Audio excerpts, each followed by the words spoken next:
আজ পূজনীয়া বনলতা দেবী মায়ের স্মৃতির আলোকে আমরা শ্রী শ্রী ঠাকুর অনুকূল চন্দ্রকে আরেকটু জানবার চেষ্টা করব। তিনি লিখছেন,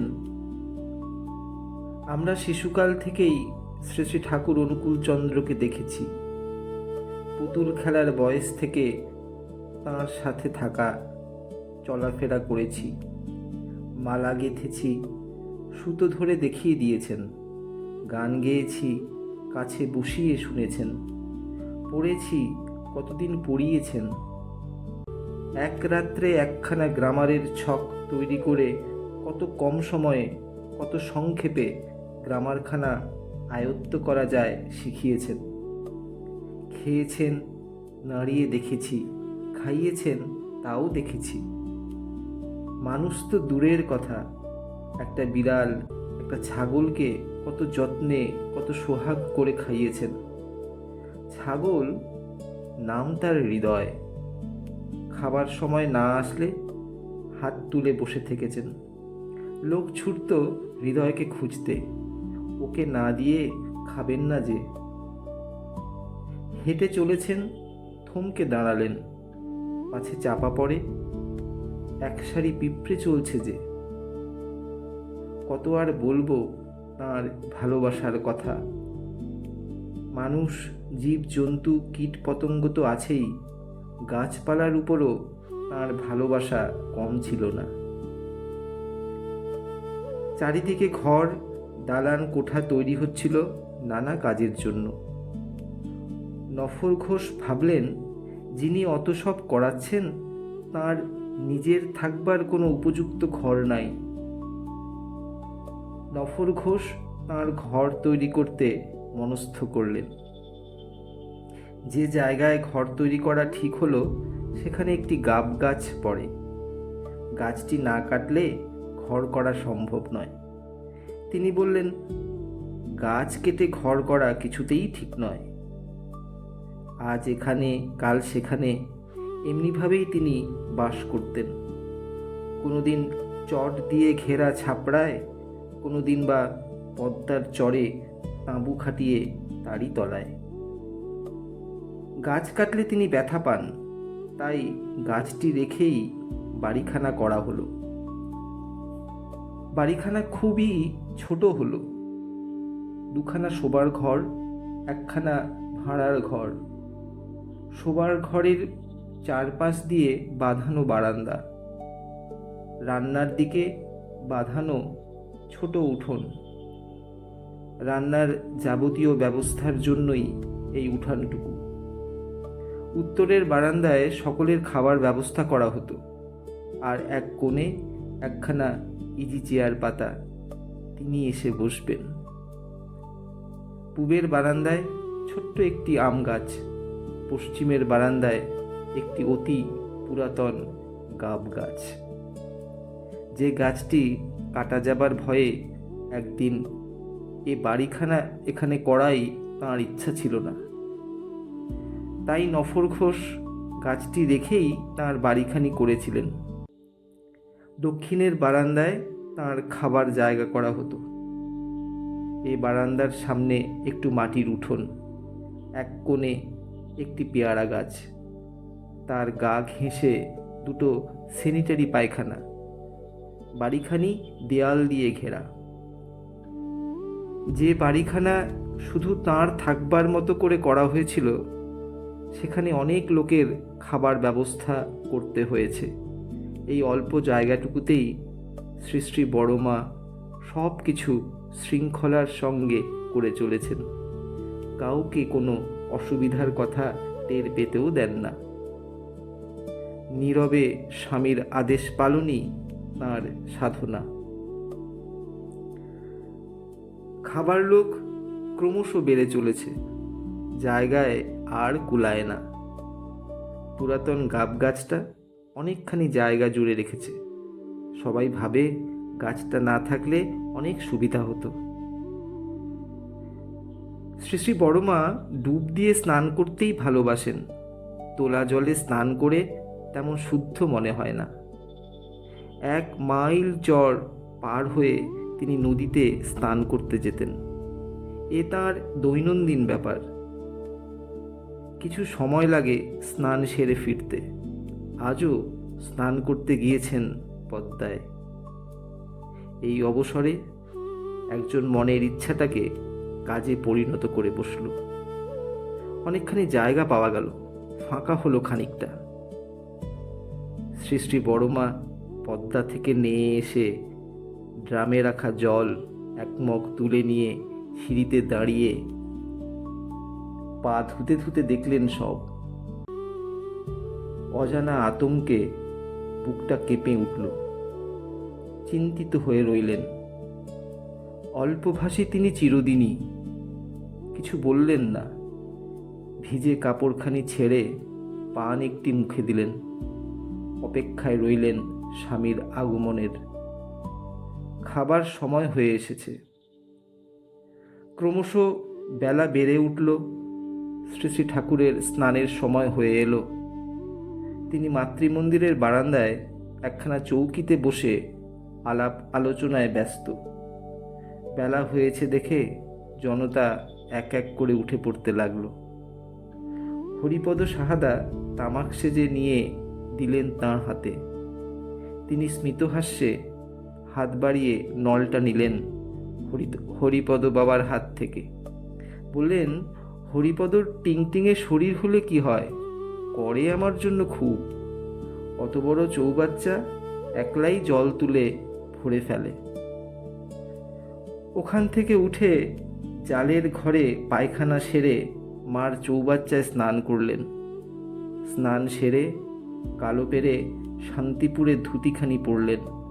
খালি গা, তাতে সাদা ধবধবে পইতে গাছি ঝুলছে, কালো চটি পায়ে। মা আর কর্তার কটেজ দুটির সামনে দিয়ে হেলে দুলে বাড়ির মধ্যে ঢুকলেন। দুটো সিঁড়ি বেয়ে উঠেই নজর পড়ল গাব গাছটির দিকে। নিশ্চল নিস্পন্দ হয়ে দাঁড়িয়ে গেলেন। জিজ্ঞাসা করলেন, এ কাম কে করিছে বড় বউ?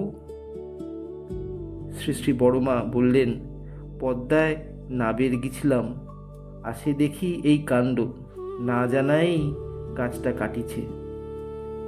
হুঁ, বেকুব নাকি? বলেই গম্ভীর হয়ে তখনই বাইরে বেরিয়ে গেলেন। আসন পাতা, বাড়া ভাত সব পড়ে রইল। শ্রী শ্রী বড়মা প্রস্তর মূর্তিখানির মতো বসে রইলেন। তিনি গিয়ে নিভৃত নিবাসে ঢুকলেন। বাঁধের ধারে প্রাচীর দিয়ে ঘেরা জালে মোড়া একটি কাঠের ঘর। মধুমল্লিকার লতা জালের উপর দিয়ে বেয়ে গিয়ে ঘরখানির অপরূপ শোভা করে তুলেছে। ভাব গম্ভীর বেদনাদগ্ধ দৃষ্টি মেলে চেয়ে রইলেন সুদূর প্রসারী চরের দিকে। কারো সাহস হচ্ছে না সামনে এগোবার। মাঝে মাঝে শরীরটা এলিয়ে দিচ্ছেন সাদা ধবধবে বিছানাটার উপর।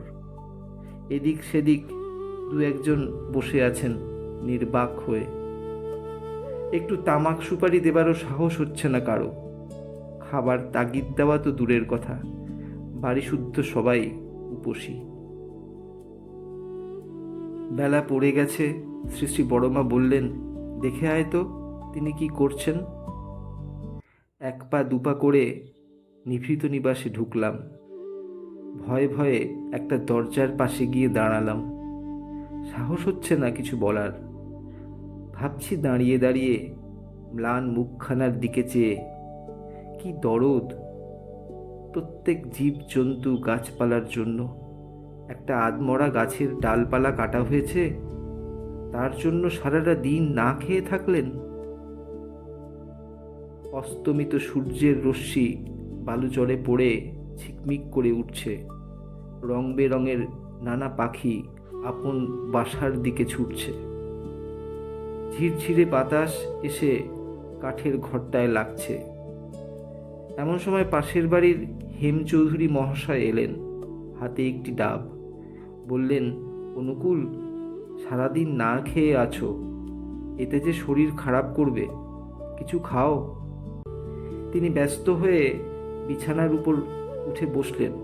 ওখানেও বসবার জায়গা দিতে বললেন, না মামা, এখন আর কিছু খাবো না।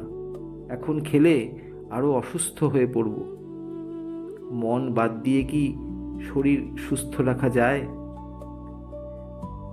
চৌধুরী মহাশয় একটা বেঞ্চিতে বসে বললেন, কিছু না খাও, এই ডাবের জলটুকুই খাও। এই বলে ডাবটা আমার হাতে দিয়ে বললেন, নাও মা, ডাবটা কেটে জল বের করে নিয়ে এসো। বিষাদ ভারাক্রান্ত গম্ভীর স্বরে তিনি বললেন, এখন আর কিছুই খাবো না মামা, একটু ঠান্ডা হই। চৌধুরী মহাশয় বিফল মনে একটি দীর্ঘশ্বাস ফেলে চলে গেলেন। তাঁর দিকে চেয়ে ভাবছি, এত মমত্ববোধ! একটা গাছ কাটার কথা ভুলতে পারছেন না, ঠান্ডাও হচ্ছেন না। জীব জন্তু, কীট পতঙ্গ, গাছপালা সকলের প্রতি যাঁর এমন ব্যথানুভব, তাঁর ব্যথা নিরাকরণ করবার সাধ্য তো কারও নাই। এ কেমন মানুষ! কিছুক্ষণ পর তিনি আমার দিকে চেয়ে বললেন, একটু সুপারি দিয়ে তামাক খাওয়া। তাড়াতাড়ি এক টুকরো সুপুরি তাঁর হাতে দিয়ে তামাক সাজতে গেলাম।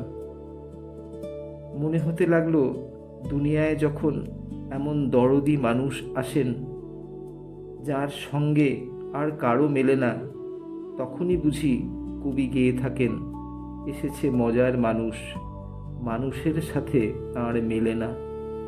তাঁর চলা বলা, হাসি খেলা যে দেখে সে ভোলে না।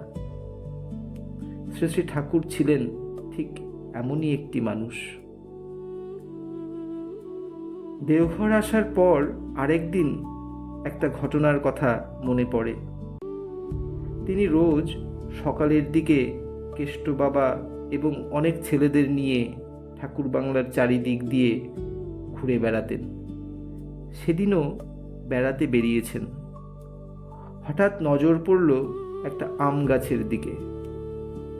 খেপুদার এখানে এসে থাকার জন্য একখানা পাকা ঘর তৈরি করা হচ্ছে, কিন্তু আম গাছের একখানা মোটা ডালের জন্য ঘর গেঁথে তোলা অসুবিধা হয়ে পড়েছে। সংকীর্ণ জায়গায় ঘর করা, তাই ডালটা না কাটলেই নয়। ডাল কাটা হলো। ঘুরে বেরিয়ে আসতেই কাটা জায়গাটার দিকে নজর পড়তেই বললেন, এ কোন মহাপুরুষের কাজ? তিনি ম্রিয়মাণ হয়ে দাঁড়িয়ে তাকিয়ে রইলেন গাছটার দিকে আর দীর্ঘশ্বাস ফেলতে লাগলেন। সকলেই তাঁর ব্যথায় ব্যথিত হয়ে দাঁড়িয়ে থাকলেন। কিছু পর কে যেন একখানা চেয়ার এনে দিল।